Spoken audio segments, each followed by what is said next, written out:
There's a story they tell in the mountains of Tibet about a man who, many lifetimes ago, stumbled upon a beggar lying frail and sick on a deserted path. Most people had passed him by. No one wanted to risk stopping, not in that cold, not with wolves nearby, not when their own lives were at stake. But this man, no one remembers his name now, he stopped. He took off his only cloak, placed it over the beggar, gave him the last bit of bread he carried, and whispered, "You are not alone." That single act rippled through generations. The beggar survived, his descendants went on to save countless others, and though no one remembers the name of that man today, his compassion still lives on. And maybe that's how compassion works. Quiet, unnoticed, but powerful enough to shift the course of the world. In a world obsessed with power, with wealth, with followers, with proving oneself better than the next person, there's something quietly revolutionary about kindness. Not the transactional kind, not the be nice so you get something in return, but the type of deep, genuine compassion that asks for nothing, that doesn't need an audience, that's willing to stay anonymous. For centuries, sages, philosophers, monks, and mystics have all circled around one undeniable truth. Compassion isn't just a virtue, it's the root of all morality. Strip away the rituals, the commandments, the holy books, and what remains? The impulse to ease another's suffering. Buddha called it karuna, the unshakable, unconditional wish for all beings to be free from suffering. And he didn't teach it as something extra. He taught it as the very foundation of awakening. You see, the greatest tragedies in history weren't born from ignorance. They were born from hearts hardened against the suffering of others. When we stop seeing each other as human, when we numb ourselves to another's pain, that's when cruelty takes root. And it doesn't always start with monstrous acts. It starts with indifference. A scroll of ancient Buddhist teaching puts it simply, if you cannot be kind, at least do not harm. But the wise ones knew not harming isn't enough. We are wired to care for each other. And when we forget that, when we bury it under ego, ambition, and fear, we don't just lose our humanity. We lose ourselves. Look around. In cities bursting with noise, people move past each other like ghosts. 1,000 faces in a crowd, but no eyes meeting, no warmth exchanged. We talk louder. We post more. We demand recognition. But what we're really hungry for is to feel seen, to feel cared for. And that, my friend, is why compassion matters now more than ever. It's not weakness. It's not naivety. It's a force more disruptive than hatred, more enduring than fame. Because compassion makes us remember what we truly are: fragile, beautiful, imperfect beings doing our best in a chaotic world. In the teachings of the Buddha, compassion isn't about pity. It's not about standing above someone and looking down. It's about standing beside them saying, "I see your pain, and I wish you ease." Even if you can't fix it, even if you don't have the words. And here's the paradox. When you cultivate compassion for others, something unexpected happens. Your own suffering begins to dissolve. Because in seeing another's pain, you realize you are not alone in yours. And that realization, that interconnectedness, is the seed of wisdom. For too long, we've been taught to chase happiness like it's something to be possessed. A job title, a number in a bank account, a house on a hill. But the old masters knew better. True peace, true joy, doesn't come from taking more. It comes from giving what cannot be taken away. A gentle word, a silent prayer for someone who may never know your name. A hand extended when no one else will. Somewhere, perhaps at this very moment, a single act of kindness is saving a life. And most of the world will never hear about it. And that's okay. Because compassion was never meant to be performed. It was meant to be lived. This isn't about sainthood. It's not about perfection. It's about remembering what we've forgotten in the noise of modern life. that the measure of a person isn't how loudly they speak, how many followers they have, or how successful they appear, but how quietly they care. And in that quiet, there's a power, a soft rebellion against cruelty, a light against indifference, a thread that connects all of us whether we see it or not. So let's begin. Let's dust off this forgotten treasure, buried beneath cynicism and competition. Let's rediscover what the sages called the heart of awakening. Because when compassion leads, everything else falls into place. And if you listen closely, you might realize it's already there, quietly waiting within you. We speak of compassion as if it's something simple, a pat on the back, a dollar in a stranger's cup, a polite smile to someone passing by. But the truth is, what most people call compassion is little more than politeness, a surface-level gesture to soothe our own conscience. Real compassion, true compassion, is something far deeper and much harder, because true compassion isn't about making yourself feel good. It isn't about being seen as kind. It isn't about fixing people or rescuing them or playing the hero. It's about presence. It's about witnessing another's suffering without turning away, without rushing to patch it up so you can be comfortable again. You see, true compassion asks us to stay, to sit with the messy, the uncomfortable, the things our culture teaches us to avoid. When a friend breaks down and sobs in front of you, it's instinct to offer quick answers. Don't worry, it'll be okay. Everything happens for a reason. Stay positive. We say those things not because they help the other person, but because we can't bear to feel helpless. But real compassion has the courage to say, I don't have the answers, but I'll stay here with you in this pain. The ancient Buddhist masters spoke of karuna not as a fleeting emotion, but as a profound, courageous willingness to face suffering in yourself and in others without flinching. It's the kind of compassion that doesn't seek applause, doesn't demand recognition, and often goes unseen. It might look like holding a loved one's hand in silence when no words will do. It might mean showing up for a stranger when no one else will. It might mean forgiving someone who isn't even sorry, because carrying hatred only poisons your own heart. True compassion isn't soft. It isn't easy. It's one of the fiercest forces on earth. And here's the thing most people don't realize. Compassion isn't about liking someone. It isn't about approving of their choices or agreeing with them or even finding them deserving. Compassion says, though you have hurt me, though you have flaws, though you carry your darkness, I still wish you peace. That's what makes it revolutionary. Because anyone can be kind to the people they love. Anyone can be generous to those who agree with them. But to hold compassion for the difficult, the broken, the cruel, and even the parts of ourselves we'd rather forget, that's where the work begins. In Buddhist thought, it's said that compassion and wisdom are like two wings of a bird. Without both, you cannot fly. Compassion without wisdom becomes blind. It clings, it enables, it sacrifices itself into exhaustion. Wisdom without compassion becomes cold. It judges, it distances, it builds walls around the heart. But when the two move together, the clear sight of wisdom and the open heart of compassion, something miraculous happens. We begin to see the world not as a battlefield, not as a competition, not as a hierarchy of winners and losers, but as a vast, aching, beautiful web of souls, all longing for the same things: safety, peace, and meaning.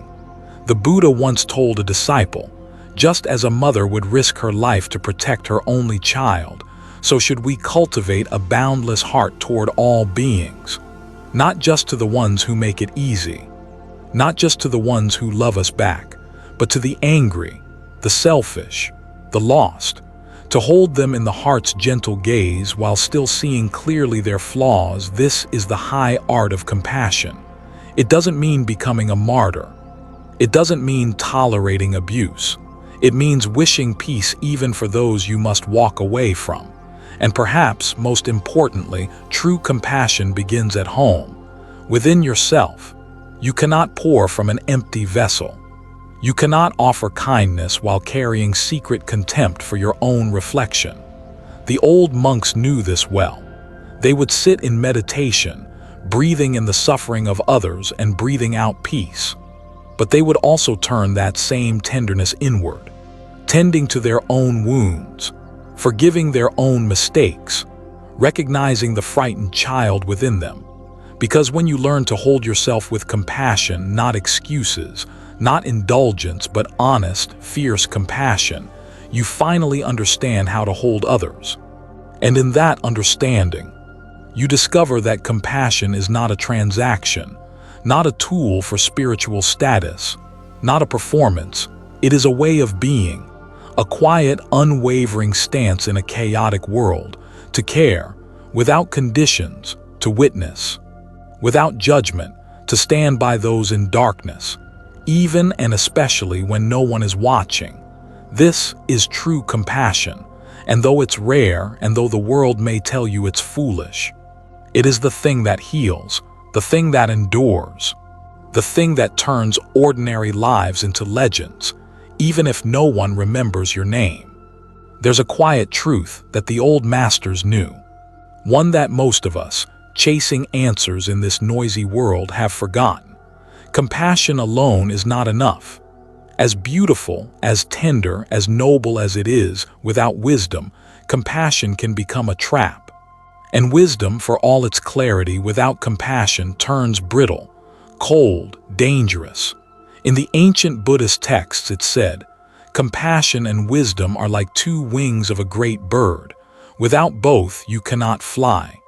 This isn't just poetic metaphor, it's survival, spiritual survival.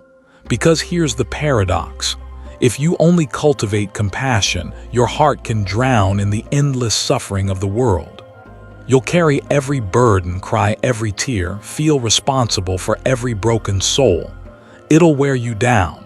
And worse, it might blind you. You'll start to confuse enabling with kindness. You'll rescue people who refuse to save themselves. You'll mistake self-sacrifice for virtue and slowly bleed yourself dry. That's where wisdom comes in.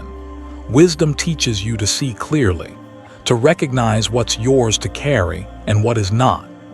It reminds you that every being walks their own path, that no amount of your suffering can take away theirs, that sometimes true compassion is not about fixing, but about stepping back. It's wisdom that whispers, let go, hold space, trust the unfolding. And in this delicate balance, compassion is refined. It moves from impulse to art, from reaction to intention. You begin to sense when to act and when to simply witness, when to offer your hand and when to honor someone's right to fall and rise on their own. On the other wing, wisdom alone is dangerous. It can become detached, clinical, proud. A mind sharp as a blade, cutting through illusions, but without compassion it wounds instead of heals. It judges, it separates, it builds ivory towers and walls of cleverness, mistaking understanding for superiority. Many philosophers fell into this trap.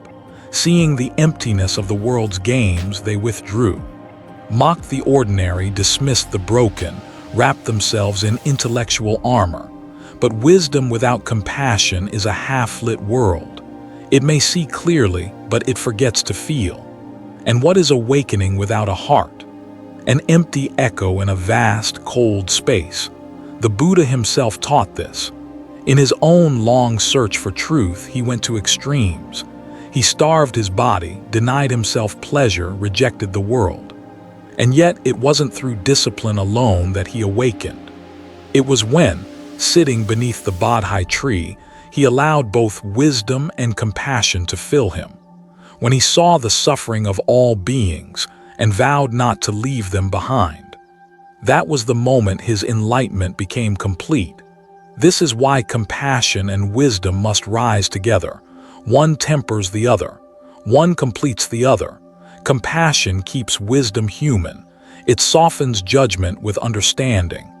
It reminds the clear-eyed seeker that every cruel act hides a wounded heart, that behind every sin is a soul in pain, and wisdom keeps compassion safe. It guards against martyrdom. It teaches healthy boundaries. It reminds the tender-hearted not to drown in other people's storms. Together, they form the wings of awakening. And with both, you don't just survive this world, you soar above it. Now you might ask, how do I cultivate them both? How do I balance the fierce clarity of wisdom with the gentle embrace of compassion?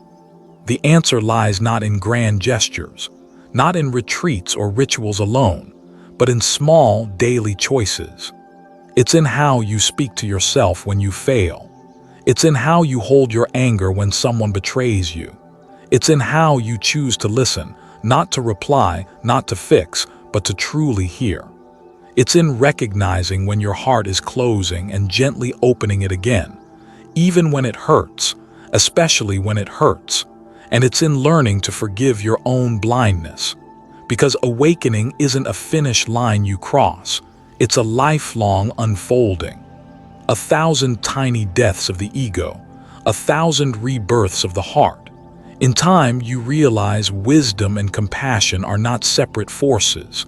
They are one movement of the awakened heart, like the inhale and the exhale, like the sun and the moon, each incomplete without the other. And it's when they dance together that something in you breaks free. That's when your compassion no longer drains you because it's guided by wisdom. And your wisdom no longer isolates you because it's softened by compassion. And that is the ground where real peace is born. There's a story, ancient, whispered in temples, carved in old scrolls of a being who stood at the edge of enlightenment. One breath away from total liberation, freedom from birth, freedom from death, freedom from the endless cycles of sorrow. And in that moment, as the heavens opened to receive him, he turned back, not because he doubted, not because he was unworthy, but because he looked down upon the world and saw the faces of those still trapped in suffering, and his heart broke open. He made a vow, I will not enter nirvana alone. I will remain until every last being is free. That being was a Bodhisattva, and this is the heart of true compassion in action. Unlike the common pursuit of enlightenment as an escape, the Bodhisattva chooses to stay, not out of duty, not for recognition, but because once your heart fully awakens, you realize there is no other. Your joy is not separate from the world's. Your freedom is meaningless if others remain chained. And so, the Bodhisattva moves through the world like a silent guardian, not always cloaked in robes, not always sitting in monasteries. Sometimes unnoticed, a mother soothing her child, a stranger offering kindness, a warrior laying down his sword. It is compassion not as sentiment but as courage, as a daily, deliberate choice. In Mahayana Buddhism, the Bodhisattva path is considered the highest calling, not because it's easy, but because it asks everything of you. To walk this path is to accept that you'll often be misunderstood, that your kindness might be seen as weakness, that your efforts may fail over and over again, and still you continue. Because compassion in its truest form isn't measured by applause. It's measured by the willingness to hold another's pain, knowing you cannot fix it, and yet refusing to turn away. The old masters taught that compassion without action is incomplete. Feeling pity from a distance does little to mend a broken world. The Bodhisattva moves beyond mere empathy, beyond good intentions, into the realm of sacrifice. Not martyrdom, but conscious, skillful service. They step into suffering not to drown in it, but to carry a lantern for those lost in the dark. It might mean offering a meal to a hungry stranger, or holding space for someone's grief without trying to heal it away. It might mean speaking truth when silence would be safer, or walking away from comfort to meet the hurting where they are. And it might mean nothing grand at all, Sometimes, compassion is simply sitting beside a friend in their sorrow. No advice, no solutions, just presence. What makes the Bodhisattva path extraordinary is that it's not reserved for saints. It's open to anyone with the courage to care deeply and dangerously.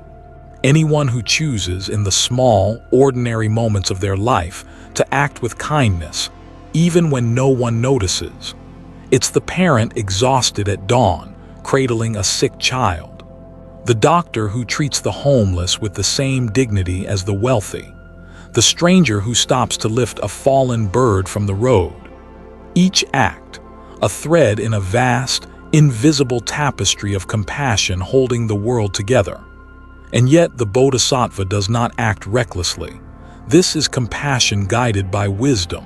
They know not every battle can be fought, not every sorrow can be erased, and some wounds take lifetimes to heal, but they act anyway. Because the act itself matters. Because each kind word, each small mercy, sends ripples into eternity. And because the Bodhisattva understands no effort of love is ever wasted. Perhaps the world you and I live in seems far from these ancient ideals. It's easy to believe such boundless compassion belongs to dusty legends, not busy modern lives. But what if we're wrong? What if each of us, in our own imperfect way, is being invited into this ancient lineage?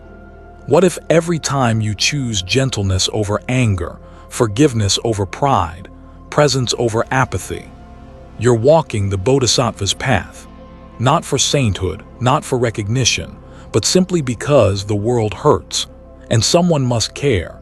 This is compassion in action, not passive, not naive, but fierce, tender, awake. It's the vow whispered beneath the breath. May all beings be free, and until they are, may I be of service.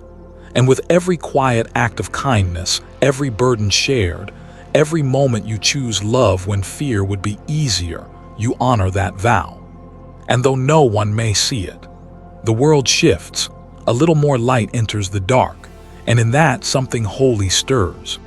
If compassion is the hand that reaches out, then wisdom is the eye that sees clearly.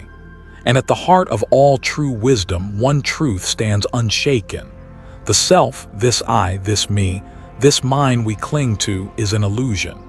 It's a truth too simple and too terrifying for most to face. We build our lives like castles in sand, etching names into the shifting earth. My success, my sorrow, my story.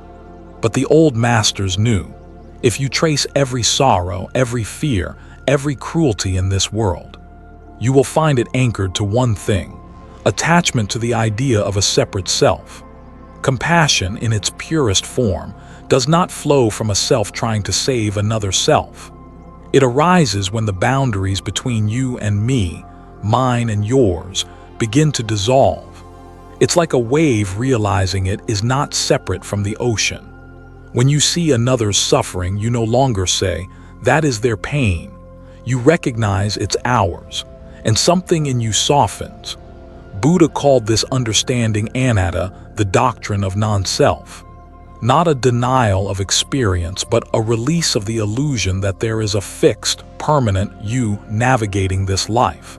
And it changes everything. It means the kindness you show is not charity. It's not pity.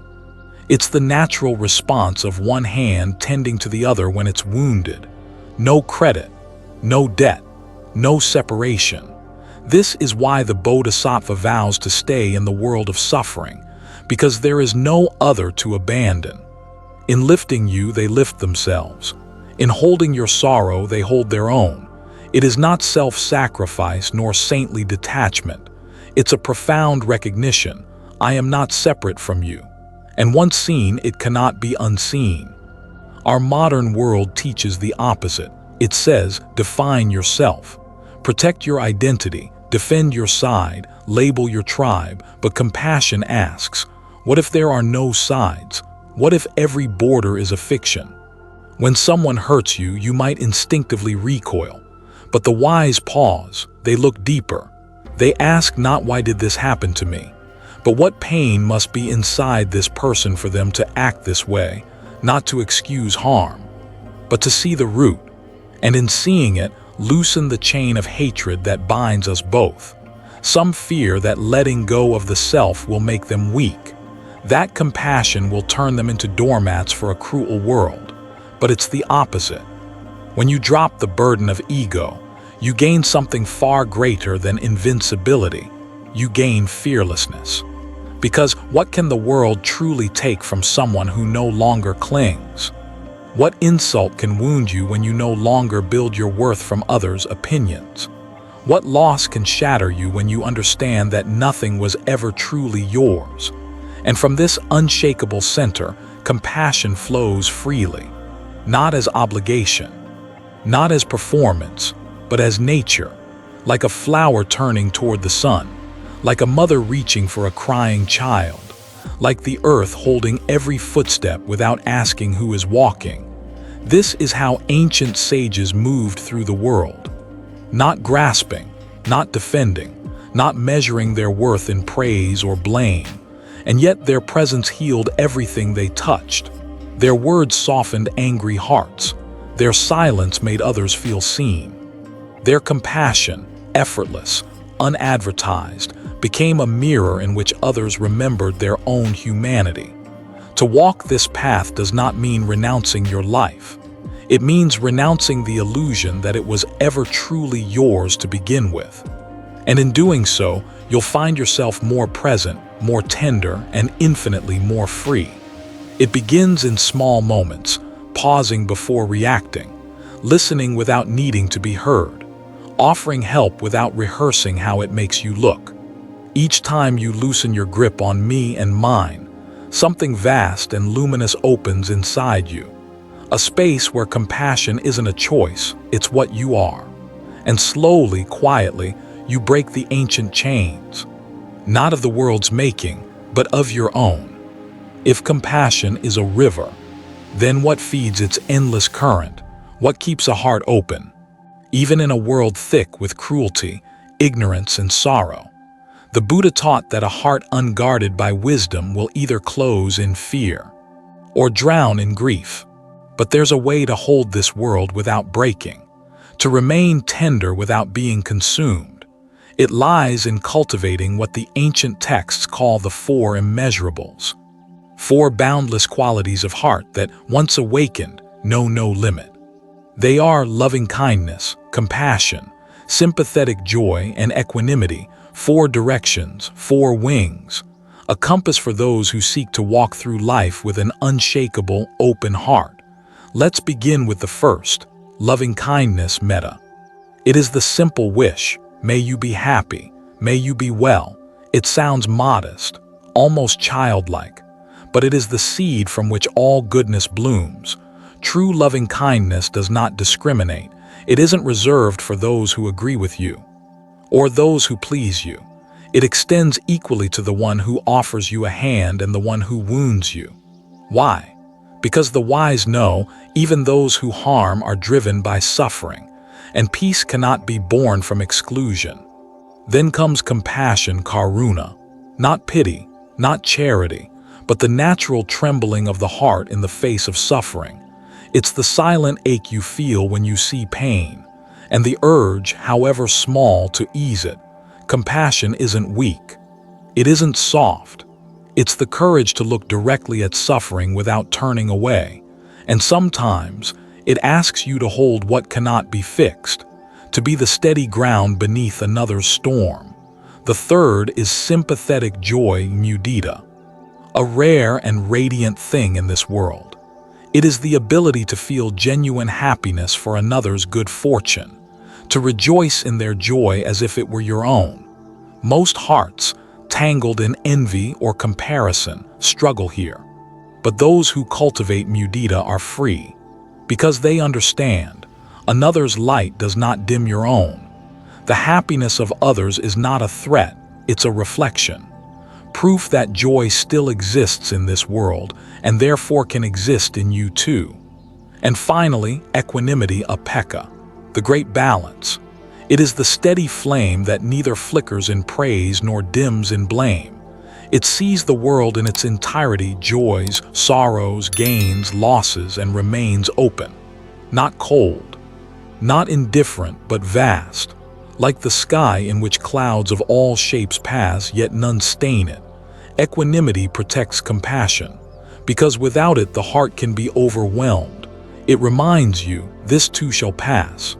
It teaches you to serve with love but without attachment to outcomes, to care deeply while understanding that you cannot control the world. These four, loving kindness, compassion, sympathetic joy, and equanimity, are not sentimental ideas. They are fierce practices. They require vigilance and courage and the willingness to turn inward again and again. But those who tend these qualities find something astonishing. Their heart, once so small, becomes boundless. It stretches beyond tribe, beyond preference, beyond even species. You begin to care for a stranger in another land as naturally as you care for your own child. You feel the ache of a bird with a broken wing. You celebrate the laughter of those you've never met. And in doing so, you remember, you were never separate from this world. Your joy, your sorrow, your peace, all are threads in a vast, invisible web. And every kindness you give, every cruelty you withhold, ripples across it. This is the heart the Buddha spoke of, a heart no longer caged by the small self, a heart not shattered by this difficult world but made vast enough to hold it all. And it begins, not with grand gestures, but in small, steady acts, a word of kindness, a pause before anger, a silent wish for a stranger's peace, like drops of water wearing away stone. These small moments open the heart until, one day, it knows no limit. And from that boundless place, compassion flows not as a choice, but as your very nature. It's easy to speak of compassion when the room is quiet, when the candle flickers gently, and the world feels far away. But life isn't lived in monasteries alone. It's lived in crowded streets, in noisy marketplaces, in rushed conversations and restless nights. And this is where compassion matters most, not as a distant ideal, but as a living, breathing practice, woven into the ordinary fabric of your days. Because what is the use of an open heart if it closes at the first sign of inconvenience? True compassion is not reserved for saints. It's not locked away in temples. It's meant to be practiced right here, in the middle of your beautifully imperfect life. In the moments you wish to snap at the barista for getting your order wrong. In the instance you feel the urge to roll your eyes at someone's clumsy mistake. In the quiet decision not to fuel a cruel rumor.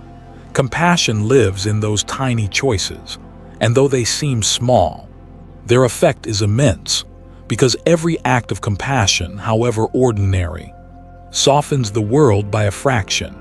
And when enough hearts soften, everything changes. Start with those closest to you. It's easy to show compassion to strangers on a screen, to speak of loving humanity. But what about your partner, your difficult relative, the colleague who grates on your nerves? Can you offer them the same gentle patience you reserve for a sick child or a frightened animal? Because that is where the real work begins, not in abstract ideals, but in daily, unremarkable acts. Listening, pausing before anger, choosing understanding over judgment, speaking with care. It's in asking yourself, what does this person need in this moment? Rather than, how have they wronged me? And sometimes compassion means setting boundaries. It isn't about being endlessly agreeable. It's about responding wisely, with firmness when needed, with softness when possible, but always with a heart untangled from hatred. And extend it outward, to the delivery driver working through the rain, to the tired parent soothing a crying child in the grocery store, to the elderly neighbor no one visits, to the one who cuts you off in traffic, to the one whose views clash with yours. Because the truth is, everyone you meet is carrying a burden you cannot see, a private grief, an invisible wound, a loneliness they dare not speak. And if you could see the depth of their pain, there would be no room left for cruelty. Compassion is not an emotion, it's a practice, a discipline. It requires vigilance, to notice when your heart tightens, to catch yourself before you harden, to choose again and again the path of tenderness. And yes, you will fail. You will lose your temper, speak sharp words, turn away from someone who needs you, but every day offers a new beginning, a fresh moment to open your hand, soften your gaze, and begin again. This is the way compassion takes root, not through grand declarations, but through the small, unnoticed acts that stitch kindness into the tapestry of your life. And here's a secret. Compassion doesn't just soften the world around you, it transforms you. When you tend to the suffering of others, something within you begins to heal. The walls around your own wounds grow thinner. Your heart becomes less a fortress and more a bridge. You start to feel what the great teachers meant when they said, "In relieving the suffering of others, we free ourselves." This is not theory, it is not philosophy, it's practice. Messy, imperfect, beautiful in the way you greet the morning, in how you speak to the ones you love, in the patience you grant yourself when you fall short. This is how compassion lives, not in temples, not in books, but in kitchens, on sidewalks, in hurried conversations, and quiet nights alone. And when enough people practice this way of being, this quiet, stubborn kindness, the world begins to tilt, ever so slightly, toward mercy. And in that slow, invisible turning, a new world is born. Look around you, this world we've built. It hums with endless noise. Screens glow day and night. News scrolls without mercy. And opinions clash like swords in a battlefield without rest. We are connected to everyone. And yet somehow, we've never felt more alone. In cities bursting with people, hearts grow colder. We walk past one another like ghosts, with eyes fixed on devices, souls untouched, and suffering unseen. The pace of modern life leaves little room for tenderness. And so, in a time like this, when anger trends, when cruelty sells, when indifference feels like survival, compassion becomes a rebellion, a radical act, a quiet form of defiance, because it is far easier to be cynical, easier to mock, to dismiss, to retreat behind walls of irony and detachment. Empathy feels risky, kindness feels naive. But what we often forget is that a society without compassion is a society inching toward ruin. It's compassion that softens policy. It's compassion that stays the hand of violence. It's compassion that builds bridges where division once stood.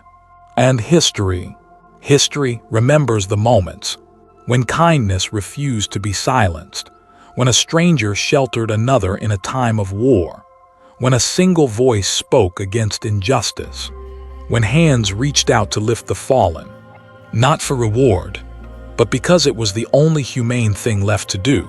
Right now, our world teeters under the weight of suffering. Wars rage, people are displaced, families fracture over differences, and online, 1,000 tiny cruelties flicker by each second, like a storm of invisible wounds. And yet, in the midst of this, every act of compassion matters more than ever. A kind word, a generous gesture, a listening ear, they may seem small, but in a brittle world, they are acts of quiet revolution. Because here's a truth most overlook: compassion isn't a weakness, it's a strength. It takes courage to remain tender in a world that profits from hardness. It takes wisdom to see beyond the immediate offense, to recognize the wound in another that made them lash out. And it takes resilience to keep showing up with an open heart after the world has disappointed you 100 times over. But when you do, when you refuse to let bitterness become your inheritance. You become a light, a steady, unshakable presence in a restless, angry world, and those around you, they notice. They may not say it, but your quiet compassion reminds them of something ancient within themselves, something soft, something beautiful, something they thought this world had stripped away. The Buddha once taught that hatred does not cease by hatred, but only by love. This is the eternal rule. And though the headlines may shout otherwise, this truth remains. Because what else can heal a fractured world? But hearts willing to feel again, hands willing to reach again, eyes willing to truly see another's pain and not look away. You may not be able to end wars. You may not rewrite laws. You may not silence the storms on the news, but you can offer gentleness to the anxious cashier. You can forgive the driver who cut you off. You can send a message to someone who feels forgotten. And in these acts, tiny and unseen though they may be, you participate in the great repair of the world, a task so vast, it can only be accomplished, one softened heart at a time. So in this modern, restless age, practice compassion, not because the world will thank you, not because it makes you look good, but because it is the only way to remain fully human in a world at risk of forgetting what humanity means. This is how we begin to heal, not through grand gestures, but through a million unseen mercies. And perhaps, if enough of us remember this, the noise will soften, the divisions will thin, and something tender, something ancient and eternal, will find its way back into the heart of our world. There's a question that humanity has asked itself. For as long as we've had words, what makes a person truly good? Is it obedience to law? Is it loyalty to a tribe? Is it the pursuit of virtue for virtue's sake? Philosophers have debated it. Kings have tried to legislate it. Religions have built entire codes around it. But beneath every rule, every doctrine, every moral theory, there is something far older, something wordless, something quietly radiant, and it is this: compassion. Before morality was written into books, before commandments were carved into stone, before laws were enforced by sword or decree, there was the simple, instinctive movement of one human heart toward another's pain. The child who reaches out to soothe a weeping friend, the stranger who gives bread to the hungry, the mother who shields her child from harm, without stopping to ask why.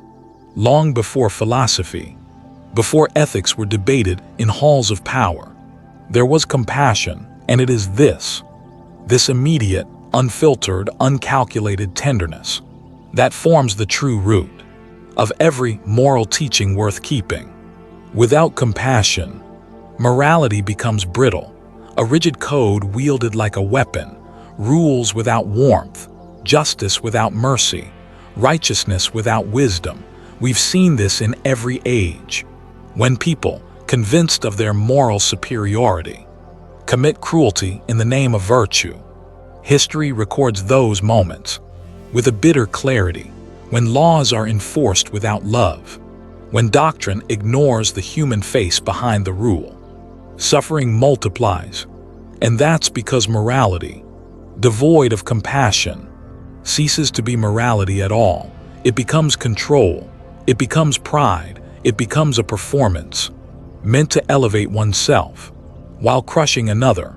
The Buddha taught this with stunning simplicity. When asked what makes a person noble, he did not speak first of rituals or beliefs, but of how we treat one another, to feel the sorrow of others as your own, to act not from duty but from tenderness, to see beyond labels, beyond tribes, beyond titles, and recognize the shared fragility of every life you meet. That is the beginning, and without it, everything else crumbles. Modern morality often disguises itself in debate, endless arguments over right and wrong, over who deserves kindness, who is worthy of forgiveness, who belongs in or out of the circle of concern. But compassion cuts through all of it, because compassion doesn't ask, do they deserve it? It asks, are they suffering? And if the answer is yes, then the heart moves, and action follows, not because it's written in a book, not because a law demands it, but because something ancient and sacred within you recognizes itself in the other. That, and nothing else, is the true foundation of morality. And when societies forget this, they grow cruel. When laws ignore the beating heart beneath their rules, justice turns cold. When virtue becomes performance instead of presence, goodness loses its weight. But when compassion returns, when kindness is restored to the center of our choices, our institutions, our communities, the world begins to mend, not through grand revolutions, but through 1,000 quiet acts of mercy and understanding. The ancient masters knew this. They spoke of metta, loving kindness, of karuna, compassion for the suffering, of mudita, joy in another's happiness, of upekkha, equanimity in all things. These were not abstract virtues. They were meant to be lived in the way you speak to your child, in the way you answer a stranger, in how you treat those who have nothing to offer you in return. Because the measure of a person's goodness is not how they act when the world is watching, but how they move when no one is there to applaud. Compassion is the silent thread that runs through every true act of goodness. It softens the hand of power. It dignifies the poor. It steadies the frightened. It reminds the lonely that they are not invisible. And in the end, it will be the single thing that matters most about your life. Not the wealth you gathered, not the titles you earned, but how often your presence became a shelter for others. And so, if you wish to live a moral life, a truly moral life, begin here, not in theory, not in debate, but in your next encounter, the next suffering face, the next harsh word you choose not to return, the next opportunity to make a stranger's day a little less heavy. This is morality, not complicated, not abstract, but 1,000 small compassions woven into the quiet fabric of every day. That is where goodness lives. That is how worlds are healed, and it is within you now. So here we are, at the edge of a journey that is, in truth, just beginning. We've spoken of compassion as a forgotten treasure, as wisdom's inseparable twin, as the foundation of morality, the force behind every noble act, every healing word, every silent kindness. We've traced its presence from the ancient teachings of the Bodhisattvas to the aching streets of modern cities. We've watched it soften cruelty, disarm arrogance, and dissolve the illusion of a separate self. But words alone are never enough. Teachings, no matter how luminous, remain like unlit lamps until someone reaches out and sets them aflame. The truth is this: the world you and I wake to each morning is starving not for brilliance, not for innovation, not for more noise or more power. It is starving for compassion, for hearts courageous enough to care when it's inconvenient, to remain soft in a hardened age, to feel the ache of another's suffering as if it were your own, and to let that ache become motion. You see, compassion isn't weakness. It is the most radical, resilient form of strength. It defies cynicism. It survives betrayal.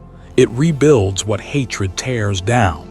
And though the world would have you believe that detachment is power, that cruelty is wisdom, that indifference is safety, it is compassion that endures. It is kindness that leaves a mark, far beyond the reach of time. So now the question returns to you, not what you believe, not what you post, not the philosophies you admire, but how you will move.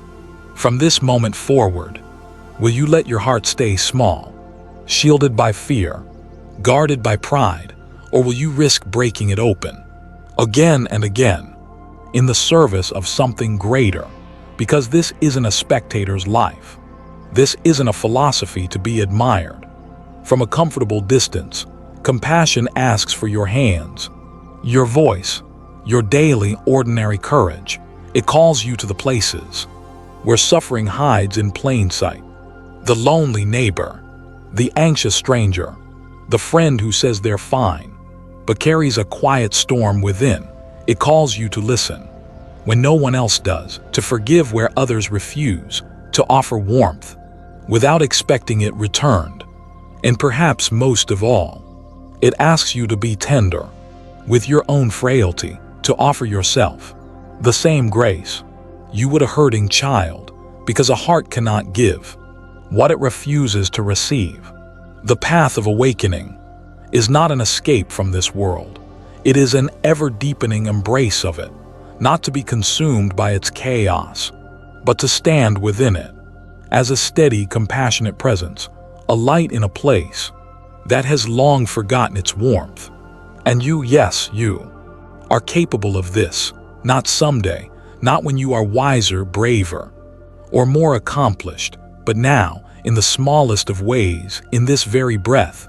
So let this be your call to action, to turn compassion from a beautiful idea into a daily living vow, to meet each life you touch as though it were your own, to remember that behind every mask is a tender, frightened heart, not so different from yours, and in doing so, to become not perfect, but profoundly human, because in the end, the world doesn't need more hardened hearts, more sharp tongues, more weary armored souls. It needs people who will love anyway, who will heal what they did not break, who will carry light into rooms long darkened, who will choose kindness when no one is watching.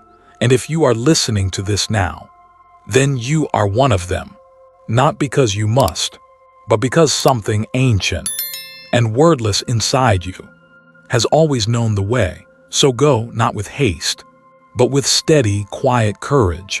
Awaken the compassionate heart, make of your life a refuge, and watch how the world begins to soften around you, one small, luminous act at a time.